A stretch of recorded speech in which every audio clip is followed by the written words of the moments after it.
आज मैं आपको पढ़कर सुनाने वाली हूँ ओ हेनरी के द्वारा लिखी गई एक कहानी जिसका नाम है हरा दरवाज़ा। कल्पना कीजिए कि खाने के बाद ब्रॉडवे पर चहलकदमी करने और सिगार पीने के लिए आपको 10 मिनट का समय मिला है और आप कोई मनोरंजक दुखांत नाटक या कोई गंभीर नौटंकी में से किसी एक को देखने का विचार कर रहे हैं। एकाएक आपकी बाह पर किसी का हाथ आ पड़े। जैसे ही आप घूमें, रूसी लेबल का बढ़िया कोट पहने, हीरे के अलंकारों से जगमगाती एक सुंदरी की मद भरी आँखों से आपकी आंखें चार हो जाएं। जल्दी से वह आपके हाथ में एक गर्मा गर्म मक्खन लगी रोटी थमा दे, जेब से एक छोटी सी कैंची निकालकर आपके ओवरकोट का दूसरा बटन काट ले, अर्थपूर्ण स्वर में एक ही शब्द चौकोन बोले और मुड़-मुड़कर भयभीत नज़र से पीछे देखती हुई पास की गली में गायब हो जाए। तो यह एक अद्भुत घटना हुई। पर क्या आप इसे इसी ढंग से स्वीकार करेंगे? शायद नहीं। आप व्याकुलता से झेम जाएंगे और रोटी को वहीं फेंक कर कटे हुए बटन के रिक्त स्थान को उंगली से टटोलते ब्रॉडवे पर आगे बढ़ जाएंगे। यदि आप उन सुखी जीवों में से नहीं हैं जिनकी रोमानी वृत्ति अभी तक भरी नहीं है, तो आप यही करेंगे। सच्चे साहसिकों की दुनिया में हमेशा कमी रही है। किताबों में जिनका साहसिकों के रूप में वर्णन किया जाता है, वे दरअसल व्यापारी हैं जिन्होंने कुछ नए तरीके खोज निकाले हैं, क्योंकि वे सुनहरी ऊन, पवित्र मूर्तियाँ, खजाने, ताज, कीर्ति या सुंदरियों के हृदय जैसी आवश्यक चीज़ें ढूंढने जाते हैं। सच्चा साहसी तो निस्वार्थ और निरुद्देश्य रहकर अनजाने भविष्य का आगे बढ़कर मुकाबला करता है।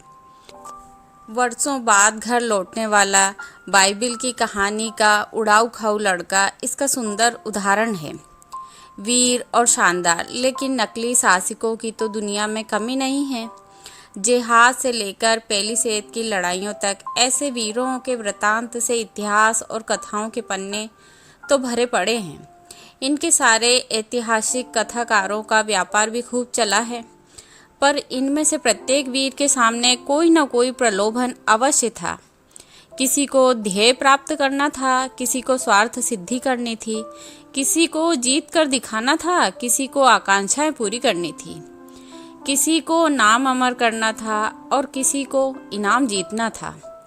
अब सारांश यह है कि इनमें से कोई भी साहस का सच्चा पुजारी नहीं था।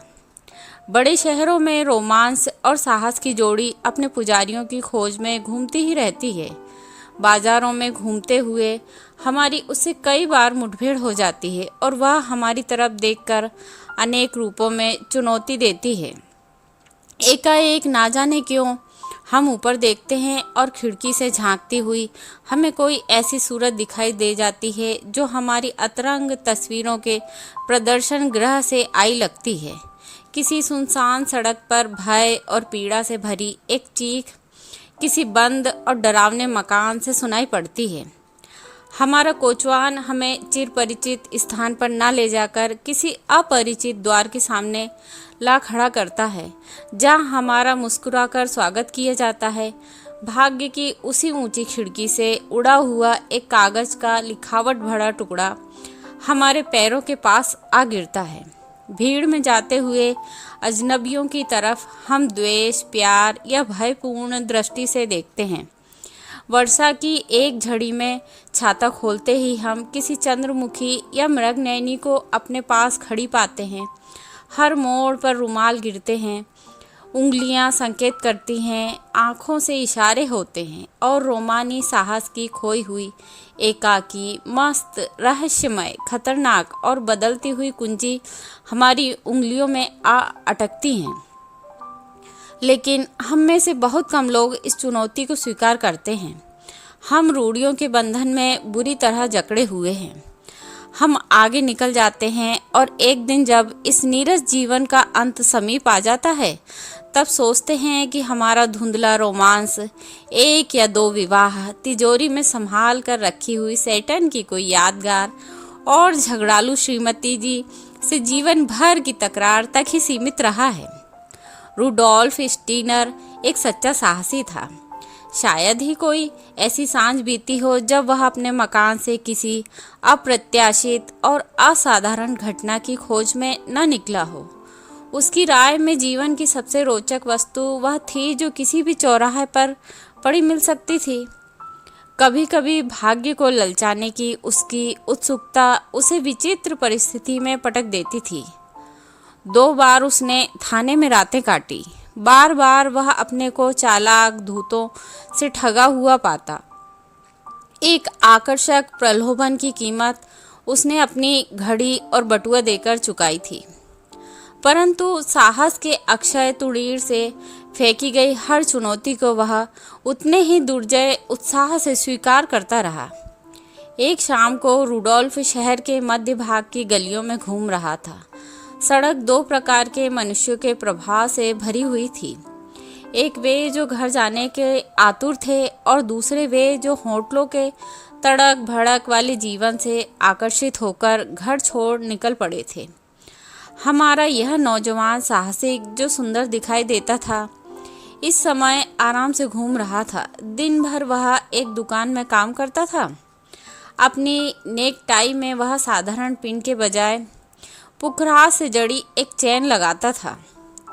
एक बार उसने किसी पत्रिका के संपादक को अपनी राय लिखते हुए बताया था कि मिस लीवी की लिखी हुई जूनी की प्रेम परीक्षा नामक पुस्तक ने उसके जीवन को सबसे अधिक प्रभावित किया था।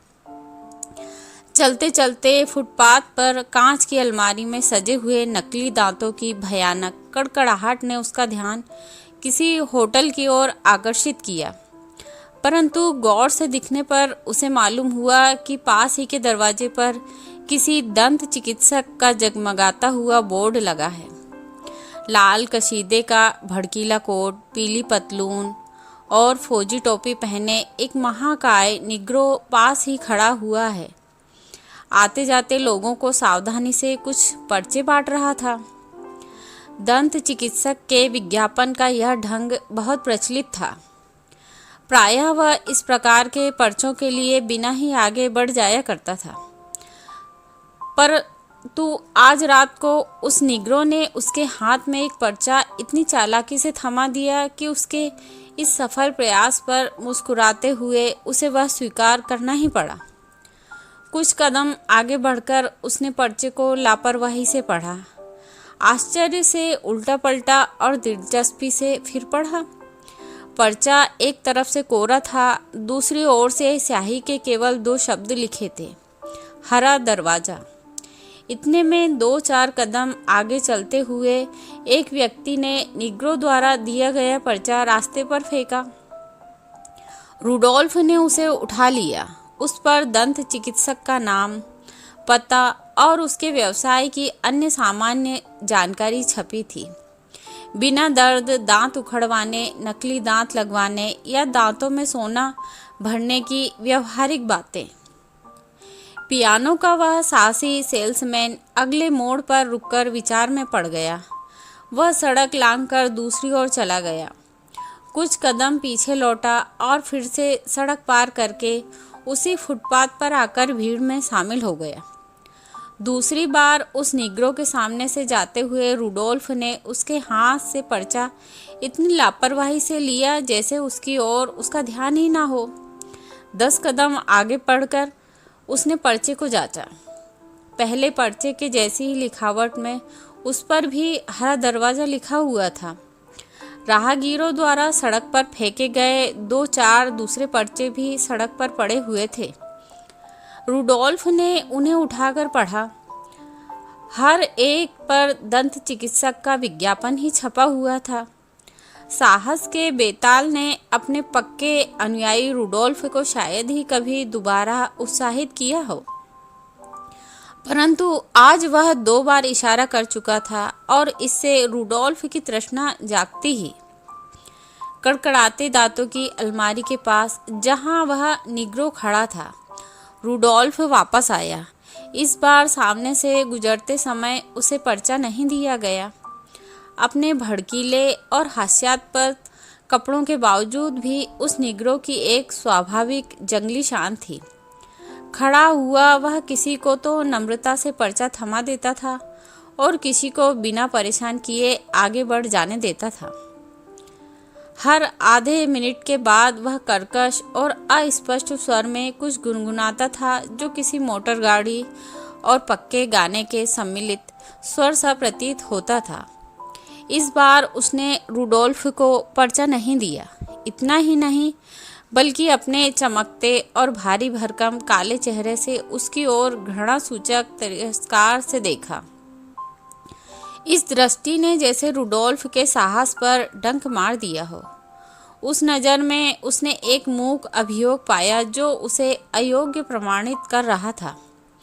पर्चे पर लिखे हुए उन शब्दों का अर्थ चाहे कुछ भी हो, परंतु उस काले हफ्सी ने तो इतनी भीड़ में से उसे ही 2 बार इस योग्य न माना था, और अब उसी ने उसे इस पहेली को सुलझाने के लिए साहस और कल्पना शक्ति में कमजोर करार दे दिया।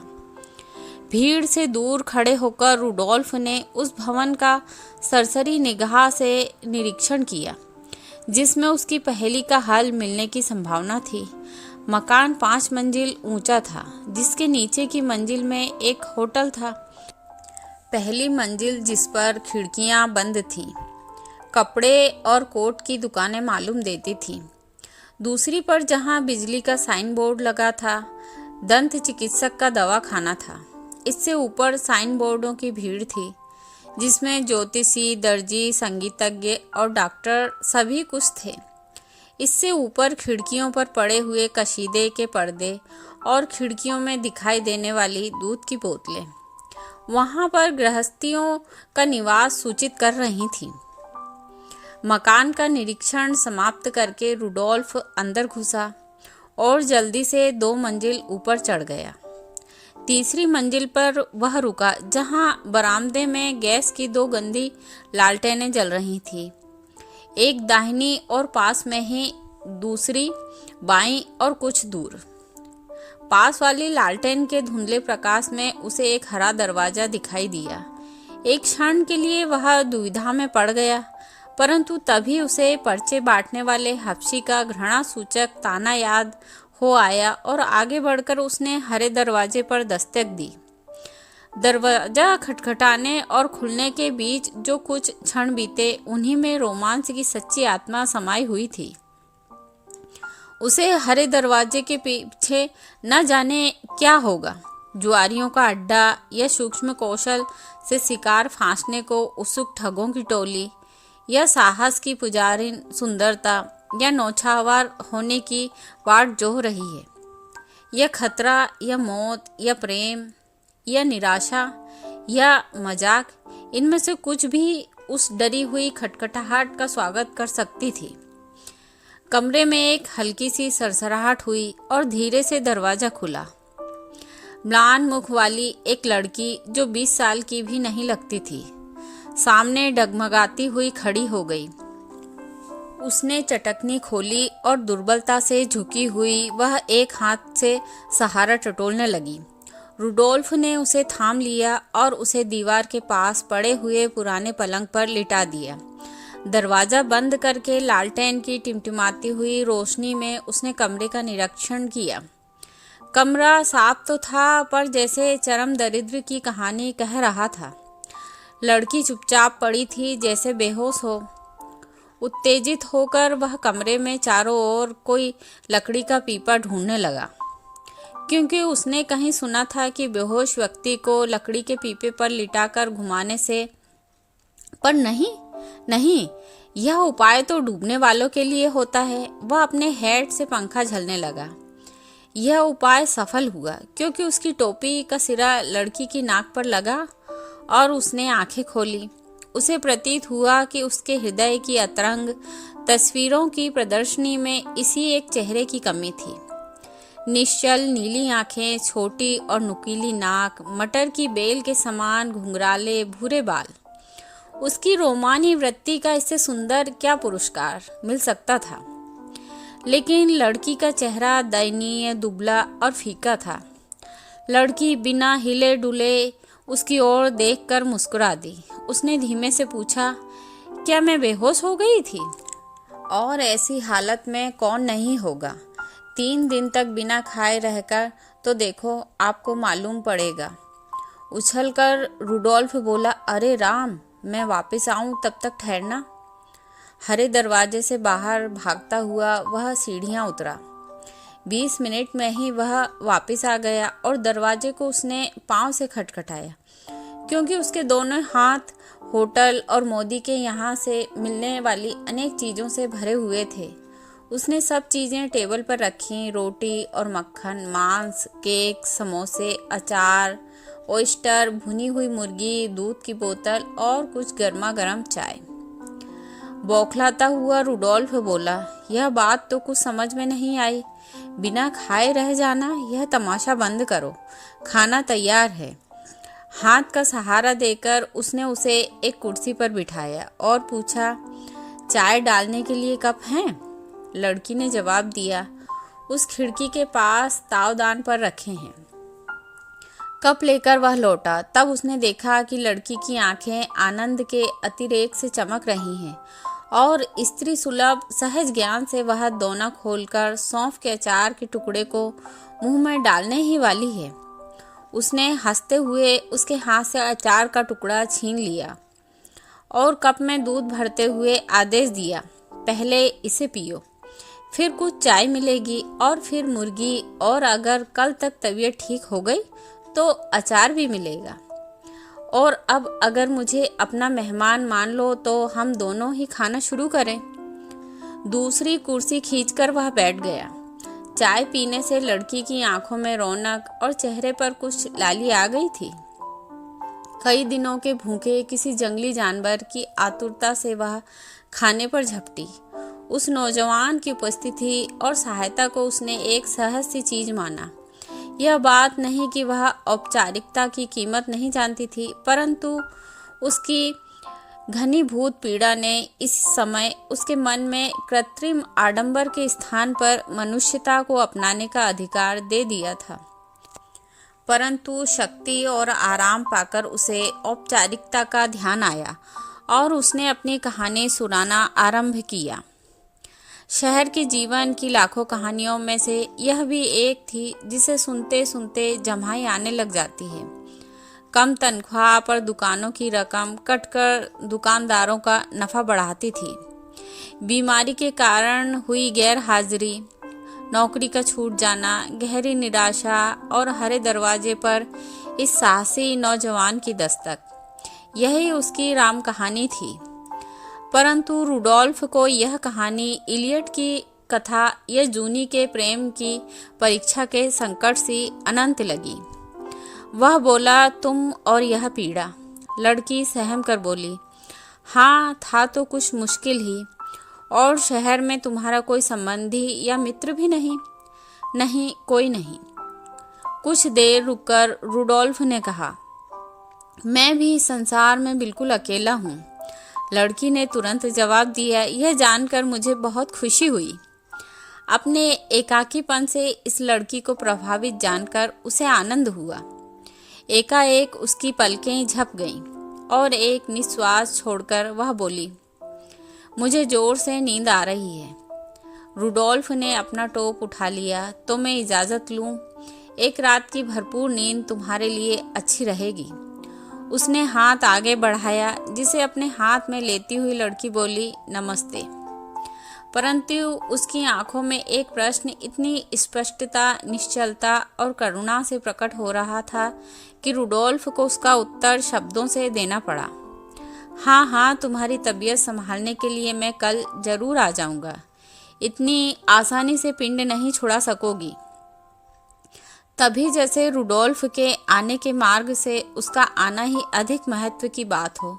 लड़की ने पूछा, मेरा दरवाजा खटखटाने की आपको प्रेरणा कैसे हुई? एक क्षण तक उसने लड़की को देखा। उसे पर्चे की बात याद आ गई और एकाएक उसके हृदय से ईर्ष्या से जलन पैदा हुई। उसने सोचा कि यदि वे पर्चे की किसी अन्य साहसी के हाथ में पड़ते तो क्या होता। तुरंत उसने निश्चय कर लिया कि उसके सामने यह रहस्य कभी नहीं खुलना चाहिए। दुख के अतिरेक से वह जिस विचित्र युक्ति को अपनाने को मजबूर हुई थी उसे वह जानता है। यह बात वह उसे कभी नहीं बताएगा। उसने कहा, हमारा एक कारीगर इसी मकान में रहता है। मैंने तुम्हारा दरवाजा गलती से खटखटा दिया। द्वार बंद होने से पहले उसे जो अंतिम वस्तु दिखाई दी वह उस लड़की की मुस्कुराहट थी। जीने के सिरे पर रुककर उसने चारों ओर जिज्ञासापूर्वक देखा। वह बरामदे के दूसरे सिरे तक गया और लौटकर ऊपर की मंजिल पर पहुंचा। वहां भी उसने अपनी उलझन भरी जांच पड़ताल जारी रखी। उस मकान के हरे दरवाजे का रंग हरा था। आश्चर्य से वह नीचे उतरा और बाहर आया। वह विचित्र हफ्सी अब भी वहीं खड़ा था, दोनों पर्चे हाथ में लिए। रूडोल्फ उसके सामने जा खड़ा हुआ और पूछा, आखिर ये पर्चे तुमने मुझे क्यों दिए थे और इनका क्या मतलब है? अपने मालिक दंत चिकित्सक की कला का सर्वश्रेष्ठ विज्ञापन करते हुए अपने सफ़ेद दांतों को चमकाता हुआ वह हफ्सी गली की तरफ इशारा करता हुआ बोला, वाह साहब, पहले शो के लिए आप कुछ लेट हो गए हैं। उसके संकेत की दिशा में देखते हुए रूडोल्फ को एक थिएटर के दरवाजे पर लगा हुआ रोशनी से जगमगाता हुआ एक बोर्ड दिखाई दिया जिस पर नए नाटक का नाम लिखा हुआ था, हरा दरवाजा। हफ्सी बोला, लोग कहते हैं कि नाटक एकदम अच्छा है। थिएटर के मैनेजर ने मुझे $1 इनाम भी दिया है और कहा है कि डॉक्टर साहब के पर्चों के साथ मैं नाटक के विज्ञापन भी बांट दूं। क्या मैं आपको डॉक्टर साहब वाला पर्चा भी दूं? रूडोल्फ अपने मकान के पास वाले होटल में बियर का एक गिलास और सिगार पीने के लिए रुक गया। सिगार सुलगाकर बाहर निकलते हुए उसने कोट के बटन बंद किए, टोप को पीछे खिसकाया और नुक्कड़ के बिजली के खंबे को संबोधन कर कहने लगा, यह तो मानना ही पड़ेगा कि मुझे फांस कर उस लड़की से मिला देने में भाग्य का ही हाथ था। इस सारांश के सहारे यह कहा जा सकता है कि इस परिस्थिति में रूडोल्फ स्टीनर का स्थान रोमांस और साहस के सच्चे पुजारियों में बहुत ऊंचा है। तो यह थी कहानी हरा दरवाजा।